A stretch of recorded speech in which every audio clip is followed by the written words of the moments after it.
गौर साहब, जब आपको आदेश मिला कि कारगिल जाना है, तब आप कहाँ थे? किस तरह से आप वहाँ पहुँचे?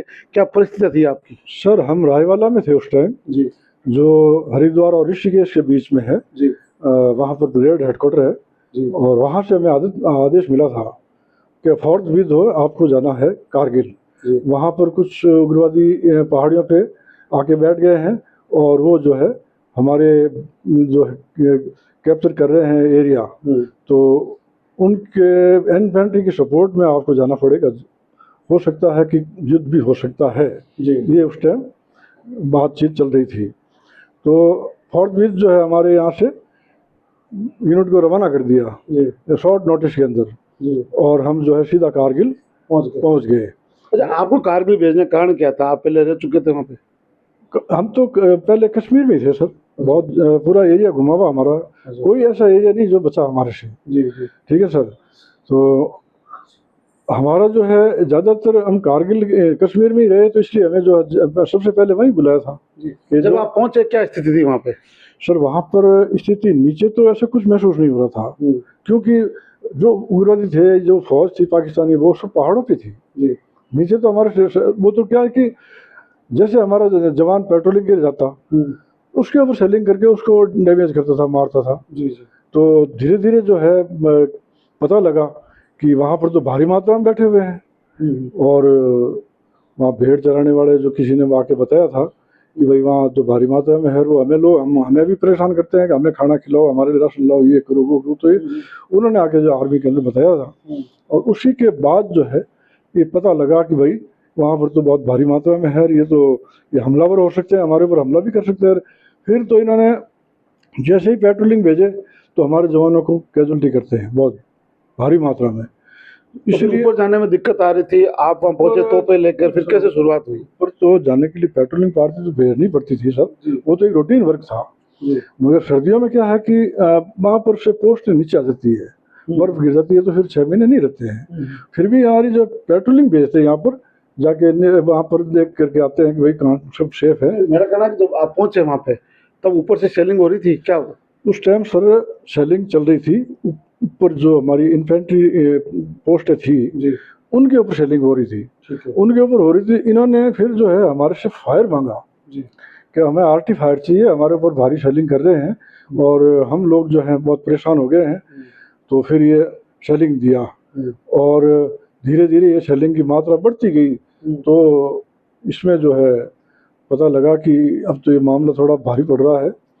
से आर्मी हेडक्वार्टर में इसकी रिपोर्ट भी गई कि इतना सेल कैसे जा रहे हैं, मतलब हमला कैसे हो रहा है, इतना बारूद कैसे फूंक रहे हैं। तो ये चीज़ का पता लगा, तो वहाँ पर पहुँचे दल और जांच किया, तो बहुत ही मामला टेढ़ा हो गया था।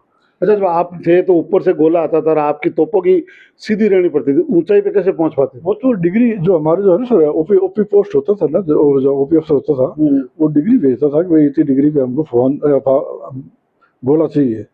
तो वो उसी के ऊपर वो उसका जो है डायरेक्शन होता था। ठीक है सर, वो अपनी मर्जी से कुछ नहीं कर सकते वहाँ पर, वो आदेश आता उसी के हिसाब से हमने गोला भेजना है, क्योंकि नीचे हमारी इन्फेंट्री भी होती है, उसका भी ख्याल रखना पड़ता है। इन्फेंट्री से आगे गोला देना है दुश्मन के ऊपर, तो वो उसकी डिग्री बताते हमको, उस डिग्री पे हमारा गोला जाता। वैसे मैं एमटी से हूँ, पर हमें क्या है कि उनके सहयोग में हमें काम करना पड़ता था गनर के साथ में, क्योंकि मैं डीएस हूँ और स्पेशल ड्राइवर हूँ, तोप का ड्राइवर हूँ, तो हमको उनका सहयोग करना पड़ता था।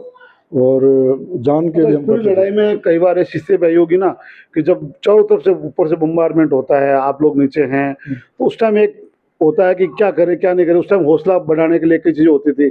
आपने बताया एक मान सिंह जी थे, क्या रहा वो? सर ऐसा है, एक दिन तो इतना सेलिंग हुआ था कि हमें तोपे छोड़ के दूर पहाड़ की गोद में छुपना पड़ा था। फिर बहुत टाइम हो गया, वो सेलिंग बंद नहीं हो रहा है। तब हमारा मान सिंह साहब बोला कि यार अब ऐसे ही मर जाएंगे, सारी रात होती है हमको घेर के मार देंगे, इससे अच्छा है कि फायर करके ही क्यों नहीं मारे भाई, तो हमें तो ऐसे मरना अच्छा नहीं लगता। तब जो है उसने कहा कि चलो मैं आदेश देता हूँ और अभी चलो फायर करोगे। साहब 18 का 18 तोप ने धमाधम फायर किया और अगले की जो है उड़ा दिया उसको, और फायर बंद हो गया। वो एक ही दिन आया था ऐसा, बाद में ऐसा कभी नहीं आया। छुटपुट कोई शेलिंग आता था फिर तो, बाकी फिर हमारी अच्छा, फौज। ऊंचाई ज्यादा थी तो फिर बोफोर्स को बुलाया गया वहाँ?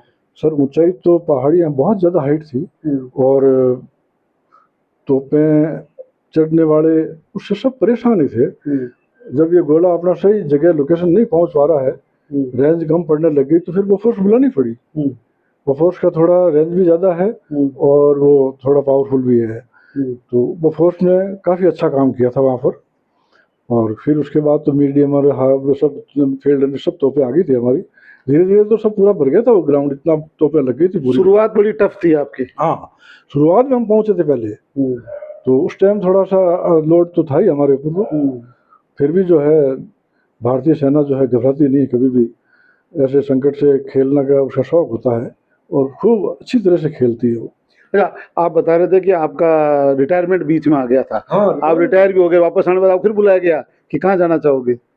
जब वहाँ पर उस मैदान से ही मेरा रिटायरमेंट डेट आ गया, मुझे वहाँ से आना पड़ा। आने के बाद मैं दो रिकॉर्ड में चला गया और वहाँ से अपने घर आ गया। घर आने के बाद हमको जिला सैनिक बोर्ड से कॉल आया था कि भाई आप एक बार हमारे पास आइए। वहाँ गए, उन्होंने बोला कि लड़ाई लंबी खिंच रही है और हो सकता है आपको वापस जाना पड़े, तो आप मेंटली फिजिकली तैयार रहिए। सर हमने कहा हम तो बिल्कुल तैयार हैं। तो बोला आप कहाँ जाना चाहेंगे, वो भी आपने चॉइस दे दो, सेंटर में जाना चाहेंगे या यूनिट में। तो हमने सर चॉइस दिया कि हम तो अपनी यूनिट में जाएंगे, जिनके साथ इतने साल अपने अपना साथ निभाया है, वो वही लड़ रहे थे। हाँ, वो भी हमारा एक परिवार जैसा हो गया था। तो हमने कहा हम वहीं जाएंगे, हम सेंटर वेंटर में नहीं जाएंगे। तो उन्होंने बोला ठीक है, और ये जब मैसेज मिलता है तो आपको शॉर्ट नोटिस में निकलना पड़ेगा। बिल्कुल निकलेंगे सर।